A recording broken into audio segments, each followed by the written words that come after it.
What's going on, everybody? J-Man Espresso or Jeff back with another video, and today, here it is. We're going to start coverage of the Battlefield 3 Beta. So, as you can probably tell, this is on the PC. Like I said, I did have early access to the beta because I pre-ordered and bought Medal of Honor for PS3. So when it came out on the PS3, I downloaded it, and that was what I did for the last 2 days.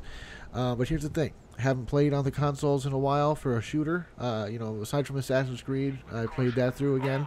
I haven't played a shooter on the consoles in probably 4 or 5 months. So I'm a little rusty with a controller. So pretty much I was ineffective. So basically what I did is just tried to see as much as I could of the game on the PS3. I'm going to be buying it. I don't know if I'm going to buy it for PS3 or Xbox, but I'm definitely going to buy it for the PC. But I wanted to buy it from one of the consoles too. I haven't decided which one yet. But this is what I'm going to be covering mainly, so this is what we're going to be covering on the beta. The main difference is going to be, well, I'll tell you what, we'll talk about the differences as we encounter them throughout the video series here. But anyway, if you want to play the beta, it's now available to everybody. It's been available to everybody today. It's first day. So if you're on the PC, very simple. You download Origin, and you download it through Origin. If you're on Xbox or the PlayStation 3, you just go in the respective store on the console, download it, you're good to go. It's public beta. You don't need a code, no nothing. Just download it. So the main thing that I want to talk about first here is like a first impressions video. All right, what is different from Bad Company 2 that I noticed right off the bat? All right. So the first thing I got to mention here for the PC that I'm going to compare it to Bad Company 2 is going to be the first thing that you guys are going to notice is the user interface for battle log and how you communicate with the game, your friends in the game, all of that. Now, it was like this in the alpha too, but I just assumed because it was an alpha, they did it that way because it was the easiest way to do it. But I'm hearing talks on the forums and whatnot that it's going to be like this in the full game. So it makes sense that it would be like that in the beta to test it out. The user interface is browser-based. It's not going to be like when you want to start up Bad Company 2, you click on the icon or, you find it in your programs list. You open it up, the game opens up, and, you play the game. Well, for Battlefield 3, you're going to go into Origin or your icon, programs list, what have you. Open up the game, and your web browser is going to open up, and it's going to be like a website, and that's how you're going to interact with the game. So when you go to find your server, it's going to be like on a website, kind of. It's all on its own thing, but it's like you're on a website because you're inside a web browser. And then once you find your server and join it, a secondary window will pop up and full screen it, so you'll play the game just like you're playing it, in a more traditional user interface. But the way you get there is a little different. I know this is going to seem foreign to a lot of you guys. Something I don't cover on this channel is sim racing, but I'm a big fan of sim racing. I like to race with iRacing and a couple of console games too, like Forza and Gran Turismo. But I do a lot of iRacing, and that is 100% web-based. You race right on your web browser, same way that they do it here with Battlefield. So I'm used to it. I'm just surprised that that's what they went. It's definitely a very bold move for such a large release, but ultimately, I kind of think it's the right way to go. That's the way we're heading. Towards things being more and more things being integrated with everything else, just overall in technology. And to bring it into the web, it's definitely foreign to us, but it makes it a lot easier for updates, and it allows them to integrate everything all at once. No longer, like for Bad Company 2, you wanted to go online and check your weapon stats, all that. That's online. It's not within the game. Now, everything is in one spot. You communicate with your friends. You join squads. You join parties. You do those platoon business. I have to look into that some more. All your stats, challenges, all of that is in one area. So that, and so, you can do that. You sign on for the night to play. You want to make plans to play with your buddies. All of that is in one spot. So, it's definitely, once you get used to it, once you get over the fact that it's a little foreign, I think everyone's going to be happy with it. I think it's a smart way to go. And, you know, like I said, I definitely think it's a bold move to do on such a high-profile release like this that wants to, you know, compete with Call of Duty and, you know, just be a good game on its own to do something so drastic like that. But, you know, I think it's going to pay off for him in the end. So I don't have any complaints per se, but it's definitely something I wanted to mention. And then one other big thing I wanted to mention, difference from the alpha, is that, you know, it feels like a more complete game. Now, remember, this is a beta. This is not a demo. This is a beta test, all right? So this is not the complete game. Things will be changed. Things will be improved. Things will be different, all right? But it definitely feels like a more complete game as compared to the alpha.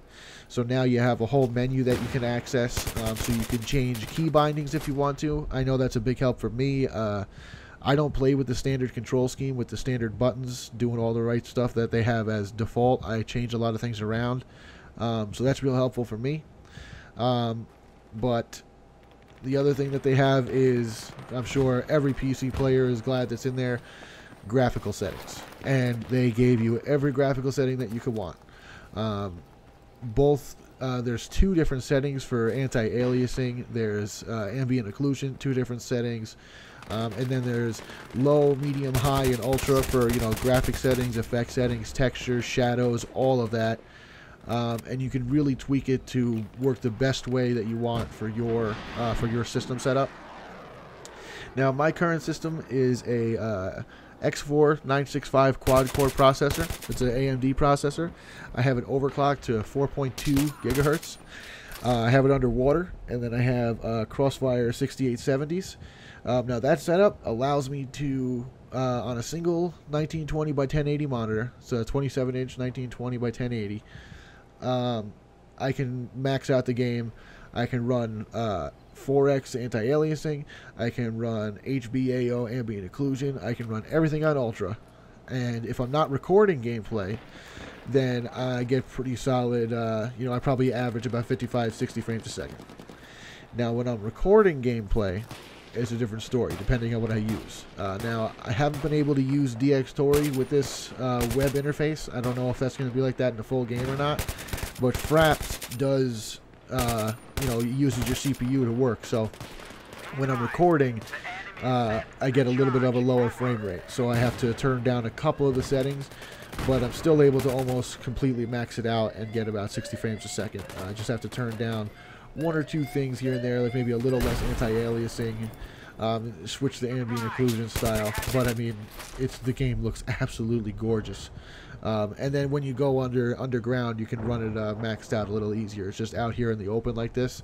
So like maps like Caspian Border, you know, a little trickier the way the engine is designed. But I am planning to upgrade my computer before this comes out. So you know, I want to make an upgrade so that I can record and run completely maxed out and be 100% spoiled like that.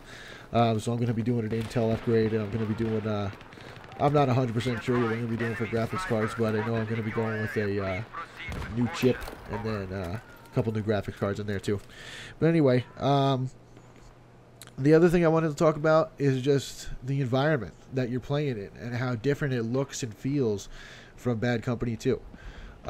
So I guess if I wanted to compare this first stage to Bad Company 2 to a map, let me think. I guess, I don't know. I mean, I guess the best way to compare would be almost like maybe like one of the Valparaiso stages, or maybe like Nelson Bay if it was during the day. I don't know. It's hard to find one that would compare to it. I mean, they're definitely very different. I guess maybe if you took like a mix of like Valparaiso, Arica, and Nelson Bay without the snow or something. I mean, see, it's hard to. It's just a totally different environment that you know, that Bad Company 2 offered. You know, and that I think that's good. I'm glad that this is, you know, not Bad Company 3. I'm glad that it's, you know, Battlefield 3, you know. Now, are there going to be some similarities to Bad Company 3? Of course. Why wouldn't it be? Bad Company 3 is a spin-off of, you know, Bad Company 2, rather, is a spin-off of the Battlefield series. But just this environment, I mean, this is a beta, and it's going to improve for the release. All right, now, yes, this is run almost completely maxed out here, but this just looks absolutely gorgeous to me. I mean, I think it looks fantastic. I mean, so many times I keep finding myself just stopping and just like going to the back of the map and just looking at everything. I mean, just the amount of detail that's been put into every little texture, the little rocks, the blades of grass. I mean, everything. Even this ending title screen with the smoke effects. I mean, it just looks fantastic. So that's just a quick first impressions video I wanted to do. Gameplay is nothing special, just one of the early games I picked out for you guys, just so you had something to watch. But there's a lot more to see, there's a lot more to talk about, and we got a lot more days left in this beta. So I'm going to be covering it until it's done. So stay tuned for some more stuff. Hope you guys like what we got here. I got more on the way. Alright everybody, take care. See you later.